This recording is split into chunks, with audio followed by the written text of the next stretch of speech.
Brother. Thank you very much. ఈ సాక్ష్యం దేవుడు మిమ్మల్ని దీవించిన కాక.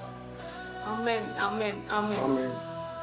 ఇంకా మీ విశ్వాసమే దేవుడు మిమ్మల్ని స్వస్థపరిచింది, ఆమెను స్వస్థపరిచింది.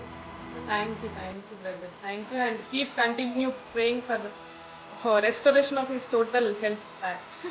Still he's of course weak and అది తెలుసు కదండి, నీరసంగా కొంచెం ఉంటుంది ఆఫ్టర్ పోస్ట్ కోవిడ్.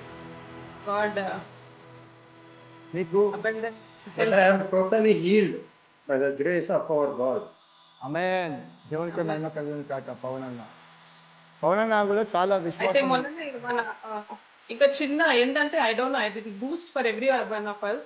మా పైన ఒక పాస్టర్ గారు ఉంటాడు, మాది ఇమ్మీడియట్ గా హీల్ కాగానే మేము ప్రేయర్ మీటింగ్ పెట్టుకున్నాం.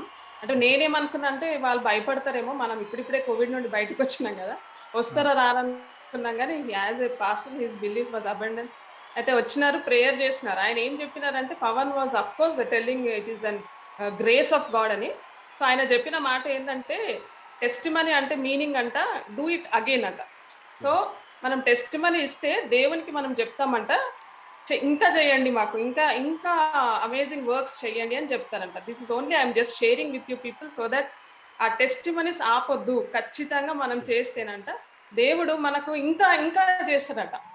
మనము దేవునితో ప్రేయర్ లో మాట్లాడితే టెస్టిమనీ ద్వారా దేవుడు మన తరఫున కార్యాలు చేస్తాడని చెప్పడం జరిగింది. Only to boost every one that is don't keep quiet, keep testifying. సాక్ష్యాలు చెప్పడం అనేది చాలా ఇంపార్టెంట్ అని నేర్చుకున్నాము, మీతో షేర్ చేసుకుంటున్నాం. Thank you. Thank you. ఎప్పుడైతే మీరు సాక్ష్యం చెప్తున్నారో దేవుని మహిమపరుస్తున్నారు.